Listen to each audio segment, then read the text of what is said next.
et bienvenue dans ce vlog créatif, c'est le premier de ma chaîne, je suis trop contente, je pense que je vais beaucoup aimer faire ce format de vidéo donc j'espère que vous allez l'apprécier, comme ça j'en ferai d'autres après. Alors celui-ci il est basé sur le projet de déguisement de mon équipe au week-end d'intégration de mon école. En gros, petit contexte, notre école organise un week-end d'intégration tous les ans en septembre et il y a plusieurs équipes, chaque équipe a un déguisement en fonction d'un thème. Et nous, on sera les fétichistes. Et vous vous doutez que quand on m'a annoncé que j'étais fée, j'étais ultra heureuse, puisque là, niveau déguisement, on va slay, on va être trop stylé. Et notre couleur de thème, c'est le rose. On va être des fées roses, vous vous rendez compte à quel point c'est stylé. On a fait une petite réunion avec les mecs de mon équipe pour préparer les déguisements. Donc on a cherché des inspirations sur Pinterest, sur Internet, sur YouTube. Et on a dessiné un croquis tous ensemble pour la version finale qu'on veut valider. Donc là, c'est le moment où ça va plus vous intéresser. Je vais vous montrer, donc pas les croquis parce que c'est digne d'un dessin d'un enfant de 3 ans et vous n'allez pas comprendre là où on veut aller, mais je vais vous décrire un peu tout ce qu'on veut faire en commentant un peu les techniques qu'on a voulu utiliser. Je vais vous mettre aussi en description tous les liens des tutos qu'on a suivis, même des produits qu'on a achetés, pourquoi pas. Donc, qui dit fée dit aile, évidemment. Donc, on va faire nos ailes nous-mêmes. Ça, je pense que ça va être le plus gros challenge. Et ensuite, on voulait aussi une tenue stylée, mais on refusait catégoriquement d'acheter sur Shein. C'est pourquoi on a tout fait à la main. Là, on avait mission budget minimal, parce que le week-end d'intégration, ça coûte cher déjà. Donc, on peut pas se permettre d'acheter de la bonne laine et de payer des frais de sport, vu qu'on n'avait pas assez de pelotes non plus pour nous tous. Donc, j'ai acheté sur Amazon. Sorry. Et vu que notre thème c'est les fétichistes, il fallait aussi qu'on rappelle les pieds dans notre tenue. Dites-vous, au départ, on voulait se déguiser en pieds. Vu qu'on est 5 dans mon équipe, on voulait faire les 5 doigts de pied. Après, on s'est dit non, peut-être pas une bonne idée en fait. On sera plus stylé si on se déguise en fée, et oui. Et du coup, pour rajouter des petits détails de pieds, vous verrez pendant le vlog, mais on s'est marré. Du coup c'est parti, je vous emmène avec moi dans la création. On a commencé par les jupes parce que c'est celui qui demandait le plus de boulot vu qu'il fallait couper plein de tissus. Donc vu qu'on voulait faire pas cher et écolo et ne pas commander sur Shein, je me suis rendue dans le grenier solidaire de notre campus universitaire. Donc nous on est à Le Mans Université et il y a un grenier solidaire où on paye une cotisation de 1 € par an et on a le droit de prendre 20 articles gratuitement tous les mois. C'est vraiment un luxe pour les étudiants. On est très heureux d'avoir ça sur le campus, ça aide beaucoup de personnes, donc on les soutient vraiment avec tout notre cœur. Et donc j'ai trouvé pas mal de tissus roses là-bas. J'ai essayé de prendre des pièces qui n'étaient pas magnifiques, pour pas gâcher non plus des beaux vêtements. Donc j'ai pris des t-shirts basiques, t-shirts manches longues, un peu de pyjama. J'ai trouvé un peignoir un peu type soie, trop stylé. Et j'ai trouvé aussi un magnifique torchon qui avait un design un peu type Michel-Ange. Donc pour faire la forme un peu spirale, comme on voulait sur l'inspiration, il a fallu qu'on coupe en circulaire, un peu comme un escargot. Donc en gros, vous prenez votre tissu, vous faites un carré idéalement. Nous, à la fin, on faisait des rectangles pour pas gâcher du tissu. Mais si vous avez autant de tissu que vous voulez, vous faites juste un carré et en plus, ce sera plus propre le résultat. Donc vous mettez une petite croix au centre de votre carré, vous faites un trait horizontal comme ça, et ensuite vous tournez, vous faites des arcs de cercle. Donc là par exemple vous prenez, je sais pas, 5 cm, vous faites une autre croix à 5 cm du centre, vous tracez votre trait, et ensuite vous faites un arc de cercle de 5 cm. Donc vous allez relier le point symétrique là, 5 cm. Ensuite, vous allez tracer un point 5 cm plus loin que le premier, donc à 10 cm du centre. Et donc là, vous allez faire un arc de cercle qui va du 5 cm ici au 10 cm là. Et vous faites pareil tout le temps. Donc là, 10 cm, et là, vous faites 15 cm, 20 cm, vous avez compris, jusqu'à arriver à la fin de votre tissu. Et donc cette découpe, elle va vous donner naturellement la forme spirale qu'on a sur l'inspiration. Vu qu'on avait 5 jupes différentes à faire, ça demandait beaucoup de découpage, donc on y a passé beaucoup de temps après les cours, vraiment même pendant la nuit et tout.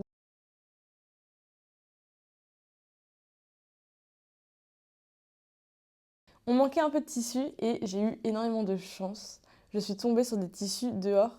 En gros, j'allais poster un colis et sur le retour, il commence à pleuvoir et tout. Et là, je vois un sac de vêtements par terre dans la rue. Je me dis, mais c'est un signe du destin, je vais fouiller. Et là, incroyable, ça devait être une famille avec une petite fille dedans parce qu'il y avait plein de vêtements roses, très... Bon, c'est vrai que là je pars dans les stéréotypes féminins, mais bon, on se sait. Il y avait des robes avec des licornes et tout dessus. Je les ai lavées, donc tissu à paillettes, des trucs comme ça, du jean et un autre peignoir en soie, le même que j'avais trouvé dans mon vide-grenier. Enfin bref, incroyable. Donc là je suis à fond découpage. J'ai pu découper les robes pour garder que les jupes, pour faire les sous-jupes, sous le tissu. J'avais aussi acheté des fleurs, des guirlandes de fleurs pour ajouter des petits détails un peu végétaux dans la jupe. Et là, c'était très très stylé, ça rajoutait vraiment une touche importante. Donc on avait pris des grandes guirlandes de 3 mètres, on a divisé en plein de petites parties. Des petites fleurs. Je fais un brelage comme j'ai appris au scout. Et à la fin, pour accrocher le tissu à la jupe, je vous montre ce que je voulais faire de base. Ok, update des jupes, j'ai coupé beaucoup de tissus, mais c'est un peu le bazar. Parce que j'ai plein de tissus différents, j'ai beaucoup de chutes. J'essaye d'organiser pour diviser chaque fil de tissu en 5 personnes. Mais du coup, je vais commencer par ma jupe, comme ça, elle sera un peu brouillon. Et au pire, je la referai. Je vous explique le procédé que je vais faire. Là, je vais tracer un trait de je sais pas trop combien de millimètres. Et ensuite, je vais faire toutes mes coutures de tissu en dessous. Et comme ça, après, ce que j'ai laissé, ça me permettra de faire un revers dans lequel je glisserai un élastique. En plus, vu que c'est pas un week-end d'intégration, on va beaucoup bouger, donc c'est bien s'il est bien élastique qui colle à ma peau. Si, je vais faire le trait et je vais commencer les coutures. Je suis ultra stressée. Du coup, je vais coudre tous ces froufrous là, tout le long là. On va voir ce que ça va donner. Et là, je me suis rendu compte que ça allait être un travail colossal, que je n'avais pas la bonne technique de couture qu'il fallait. Je ne suis pas douée en couture du tout. Donc, changement de plan, on va faire beaucoup plus simple. J'ai pris les pelotes de laine que j'avais achetées pour faire le haut et j'ai fait donc des chaînettes au crochet pour qu'elles soient un peu épaisses, mais en vrai, juste un fil, ça marchait. J'ai accroché mon fil aux 2 poteaux de ma table pour qu'ils soient tendus et j'ai juste pris les découpes de tissu. Je les ai pliés en 2, du coup j'avais une boucle en haut, je les ai glissés derrière le fil et j'ai juste rentré l'extrémité dans la boucle. J'ai tiré, en gros j'ai juste fait un nœud avec le tissu autour du fil. Et j'ai fait ça avec tous mes fils différents que j'ai alternés sur le fil. Et en fait le résultat, il est nickel, vous pouvez le voir là sur la vidéo. Et donc le fil, il faut bien penser à laisser de la marge pour pouvoir le nouer derrière. Sauf si vous voulez rajouter une attache. Mais en vrai, un nœud, ça suffit. Et c'est ainsi que nous avons terminé nos jupes.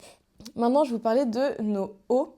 Donc comme je l'ai dit, on l'a fait au tricotin, à la Centro. Ce qu'on a fait, c'est que la Centro, c'est 48 mailles. Donc on a fait des rectangles de 48 mailles pour que ça puisse faire le tour du corps. Je sais que pour le mien, vu que je suis plus fine que les garçons, j'ai fait un peu moins de mailles. Mais si vous voulez faire de même, vous avez juste à prendre un mètre. Vous mesurez votre taille. Quand vous faites votre projet à la Centro, après quand vous l'enlevez, il se dessert totalement. Donc il faut considérer cette marge, quand même, cette petite différence. Ensuite, préparation des déguisements. Tout le monde est très motivé. Vous vous réveillez à quelle heure demain? À 5h. Non. Donc à 5h, ça doit être prêt les déguisements? Ouais. J'ai fini tous les hauts à la Centro. Du coup, c'est juste des rectangles que je vais refermer comme ça et faire passer des lacets.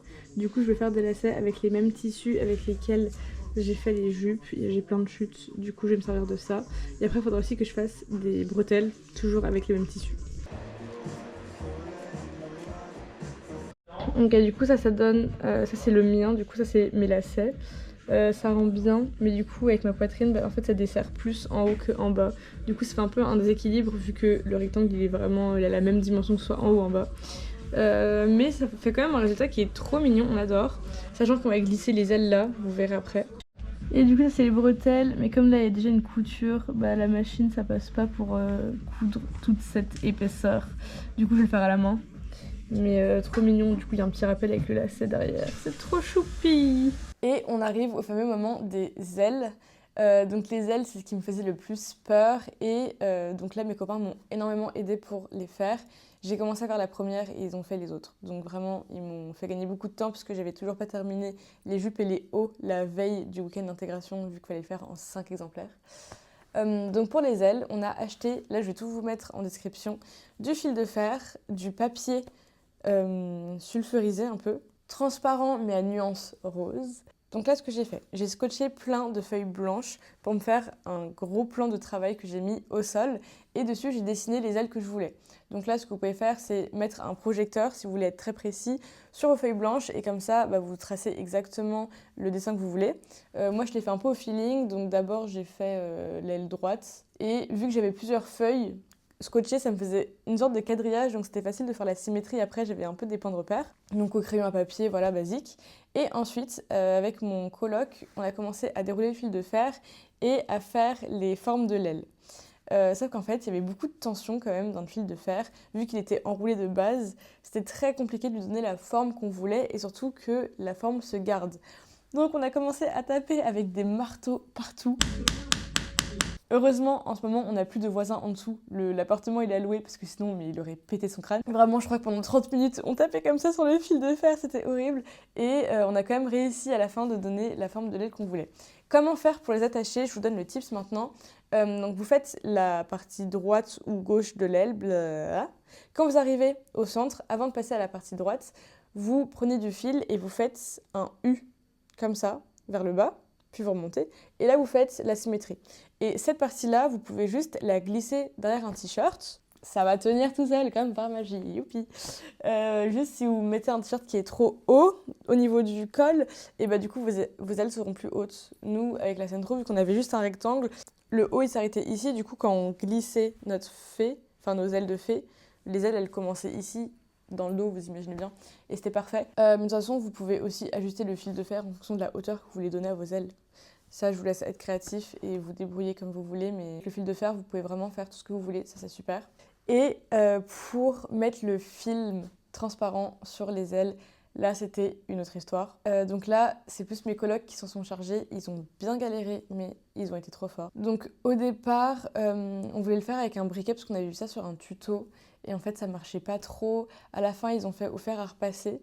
Là, ça marchait bien parce que du coup, le film, il fondait un peu la partie supérieure sur la partie inférieure. Ça réussissait à se coller. Mais par contre, les contours, ils étaient moins propres, évidemment, vu que c'était juste un tissu plié. Et pour les renfermer, pour bien garder la forme du fil de fer, je crois qu'ils ont fait au briquet. Mais c'était un peu compliqué. Donc là, il faut y aller avec précaution. Mais ça a quand même marché à la fin. J'ai pas beaucoup de vidéos résultats, je pense. Donc je vous les montre ici. Elles sont très amochées parce qu'elles ont vécu. Mais là... Bon, faut vraiment les imaginer qu'elles étaient beaucoup plus structurées et symétriques et belles avant. On a passé tout le week-end avec. On a même eu une soirée d'afterway un mois après et elles étaient encore intactes. Donc, ça a super bien marché. Sachant qu'au week-end d'intégration, on bouge beaucoup, on se roule par terre. Donc, il faut vraiment que nos déguisements y tiennent. Et franchement, nos ailes, on pensait qu'elles ne tiendraient même pas le before du way. Et elles ont tellement tenu, donc on est trop contents. Et on peut vous recommander cette technique, du coup, elle marche bien. Tester, vérifier, approuver. Et surtout, c'était magnifique avec les reflets roses. Vraiment, c'était trop stylé. Quand on est arrivé au week-end d'inté avec notre déguisement, j'étais trop fière de nous parce qu'on avait tout fait à la main. Et en plus, c'était vraiment beau. C'était pas juste un craft d'enfant de 5 ans. On a vraiment réussi à faire quelque chose de stylé. Maintenant, pour les petits détails accessoires qu'on a rachetés à notre déguisement, ça va être très fun. Avec les restes de laine qu'on avait des hauts, on a fait des pompons. Mais moi, je faisais juste un rond avec un trou. Ouais, déconne. Oui, au pire, laisse la deuxième. Ouais, genre un truc rond comme ça, avec un trou. Et tu fais passer le fil dans le trou. Après, tu pars tout, et après, tu coupes tout. Ah, non mais oui. C'est pas ça. Je sais pas, au pire, regarde sur YouTube, il y a forcément des tutos. Toi, ça te dérange pas d'être sur ma chaîne YouTube? Oh merde, attends. C'est pour faire. En fait, tous mes Faire un mails, message en mode. C'est bon, maintenant c'est bon. C'est en ratant que tu vas apprendre. Tada. En fait, c'était pas comme ça qu'il fallait faire. Bah, T'as regardé un si, tuto, en fait, ou- c'est comme ça, mais c'est juste, c'est moins pratique que sans les petits aimants. J'essaye de rattraper. J'ai pris mon petit tas. Tu fais un tuto dans un truc que tu sais pas faire? Oui. J'ai pris mon petit tas, je prends mon autre cordon de part et d'autre de mon petit tas. Je note. Je serre. Ah, c'est pas mal, hein. Pardon d'avoir douté de toi. Je serre. Hop. Casse le fil. Je casse le fil. Et je fais un deuxième. Et voilà. Pompon réussi. Pour nos chaussures, donc là c'est vraiment une inspi fée clochette avec ces petits pompons trop mignons qu'elle a sur ses chaussures. Et donc pour ça on a dû mettre des chaussures avec des lacets pour pouvoir accrocher les pompons avec juste 2 fils, c'était plus simple. Moi j'avais trouvé dans la ressourcerie solidaire, enfin le grenier solidaire pardon, des chaussures, je vais vous les montrer parce que je pourrais même pas vous les décrire à l'oral, mais elles étaient trop stylées pour faire l'effet et du coup j'avais accroché les pompons, j'ai fait tout le tour de ma chaussure et j'avais scotché au niveau de la semelle. Mais je les ai pas gardés très longtemps parce qu'à la fin de la journée j'avais mal aux pieds et on avait des jeux un peu sportifs et tout, donc j'ai vite mis mes baskets. Sinon, autre accessoire qu'on a fait, c'est des baguettes magiques. Bon, nous c'est un peu spécial vu que c'était pour un week-end d'intégration, pour le côté festif et soirée. Nous n'avons rien fait d'illégal, mais on a fait nos baguettes magiques avec des pailles en bambou. Donc il y avait un trou au milieu et du coup on a pu mettre des cigarettes de CBD au bout. J'avoue, je trouve ça grave délicat d'en parler dans ma vidéo, mais en vrai, on s'en fiche, enfin, c'était que du CBD. Mais du coup, vraiment, on avait nos baguettes magiques. On avait de petites étoiles qu'on a fait avec des feuilles Bristol roses comme ça. On n'avait pas à les peindre puisqu'on avait vraiment plus le temps, on a fait ça la veille. Et on les a accrochés au bambou avec du pistolet à colle. Et s'il y a des gens qui nous voyaient passer et qui voulaient tirer dessus, et bah du coup, ils pouvaient tirer dans notre baguette magique. Donc en vrai, c'était super stylé comme idée. Ça rajoute un côté déguisement interactif. C'est marrant. Yumna, elle fait un vlog de la création du déguisement. Et ben voilà, je suis en train de peindre les étoiles pour les baguettes magiques. Des baguettes, hein. Pas des Des baguettes. baguettes. Des baguettes. On a aussi fait des baguettes magiques géantes en forme de roue avec un pied au milieu qui tourne.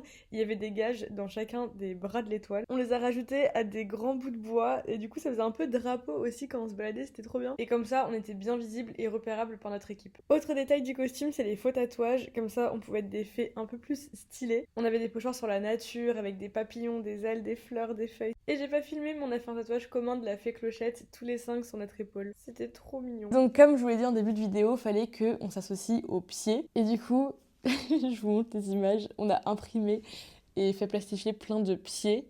Enfin, non, d'orteils, de doigts de pieds. Et on les a découpés pour en faire des colliers de ventre. C'est stylé. Je l'avais dans mon sac et je disais en chemin, tu me crois ou pas si je dis que j'ai 35 orteils dans mon sac maintenant? C'est trop. Tu montes ça? Tu montes sur le vlog ça? Ouais, en vrai, ouais. Y a moyen. C'est artistique, hein. Et du coup, pour les attacher, finalement, on a pris le même fil que pour les hauts et pour les pompons. Et du coup, on avait ça en collier de ventre. C'était marrant. On a aussi fait des bracelets et j'ai plein de doigts de pied dans la poche d'une de mes vestes. Et du coup, à la prochaine soirée de mon école, on va essayer d'en glisser un peu dans les sacs de tout le monde, dans les poches, dans les vêtements et tout. Comme ça, ils vont se dire, c'est les fétichistes, ils sont partout. J'ai pas beaucoup de vidéos résultats finales. C'est vrai qu'on était tellement dans l'engouement du moment que j'ai oublié d'en faire la vidéo basique où juste je pose ma cam, je monte ma tenue en entier. Vraiment, ça me fout le seum. À chaque fois, ça m'arrive. Je sais pas pourquoi je fais ça. Mais par contre, je peux vous mettre des vidéos stylées. Et à la fin, nous avons gagné ce week-end d'intégration en tant que grand chef. C'est une grande fierté puisque depuis que je suis en première année, je vois les 5e années se battre pour gagner ce week-end d'intégration et c'est vraiment la finalité de ma scolarité. C'est pas le diplôme, vraiment, c'est juste gagner le week-end d'intégration. Je vais vous mettre d'autres vidéos du résultat final en chopant des petites vidéos par-ci par-là, de nos déguisements, comme ça vous pouvez voir le résultat. Attendez, les gars, C'est bon? Ragadi, vas-y. Là, il y a les petites ailes. On met des photos des grands chefs sur nos fesses ou pas? Ah, on fait ça? Oui. Et je suis très contente d'avoir pouvoir mener ce projet, d'avoir fait ça en si peu de temps, de m'être donné les moyens de faire un déguisement pas cher, fait à la main et qui en plus était joli. J'ai appris pas mal de techniques, notamment en couture puisqu'il a fallu coudre les bretelles des hauts. C'était horrible parce que c'était vraiment juste la veille au soir. Il était 2h du matin, j'étais fatiguée. On avait mis un réveil à 5h du matin parce qu'on avait un before avec tous les chefs d'équipe avant d'arriver au week-end d'intégration. Chargé. Vous savez ce qui m'a fait mal ce matin quand je me suis réveillée, c'est devant les notifs, c'était il y a 3 heures. Et je savais que j'allais enchaîner un week-end où j'allais peu dormir et que je voyais mes heures de sommeil déjà réduire. Et j'étais très fatiguée, je faisais n'importe quoi avec la machine. Je me souviens, j'oubliais tout le temps de baisser le pied pour bloquer mon tissu entre le sol et le pied. Désolée, j'ai pas trouvé les termes techniques. Mais j'oubliais tout le temps de le baisser et du coup je commençais à coudre, je m'endormais sur la machine et il y avait des fils tellement détendus. Enfin, c'était la catastrophe. Mais J'ai quand même réussi, ça m'a donné des leçons. Il ne faut pas coudre quand on est trop fatigué parce qu'on fait n'importe quoi, sachant que vraiment une semaine après, je me suis remise à la machine à coudre et je faisais plus du tout ces erreurs-là, je faisais du travail clean, donc ça m'a rassuré que c'était vraiment la fatigue et que c'était pas moi le problème. Eh mais attendez, je vais vous montrer notre logo parce que là, j'ai le drapeau devant moi. Tadam! En vrai, notre logo, il est sale, hein, mais il est très très beau quand même, il est très stylé, donc c'est vraiment une fée qui lèche des pieds. Donc voilà, je suis trop contente de vous avoir montré tout ça, d'avoir fait ce petit vlog créatif. Dites-moi vraiment si le format il vous plaît. Dites-moi aussi ce que vous aimeriez plus voir. C'est vrai que vu que j'étais un peu dans le stress et dans le rush du moment, j'ai pas eu le temps de tout filmer, les détails de chaque création. Mais franchement, j'aurais pu faire des TikTok ou des vidéos YouTube pour faire des tutos de chaque étape une par une, tellement c'était intéressant à faire. Et vu que j'ai changé beaucoup d'avis en cours d'étape sur comment réaliser ces pièces-là, je sais qu'à la fin, je me suis orientée vers les solutions les plus efficaces et les plus simples à faire. Donc, je suis contente de vous les partager. Comme ça, si vous voulez faire un costume de fée, vous avez juste à regarder cette vidéo et à vous inspirer de tout ce qu'on a fait. Et en attendant la prochaine vidéo, je vous souhaite de faire des bonnes créations et je vous fais des gros bisous. Bonjour. Bonjour. La fée du snob. La fée du snob. La magie de vous. Mélangez tout ça et puis vous aurez quoi? La gagne, la magique à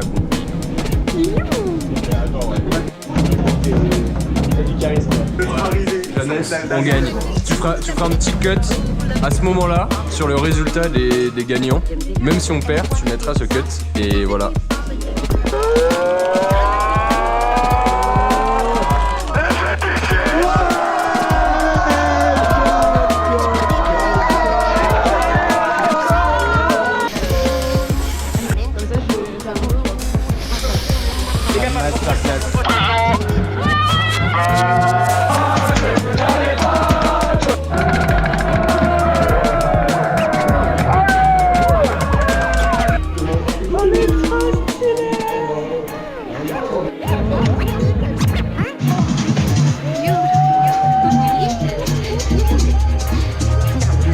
Coach like that, of course, we'll simply have to have nice. Oh, this really is nice.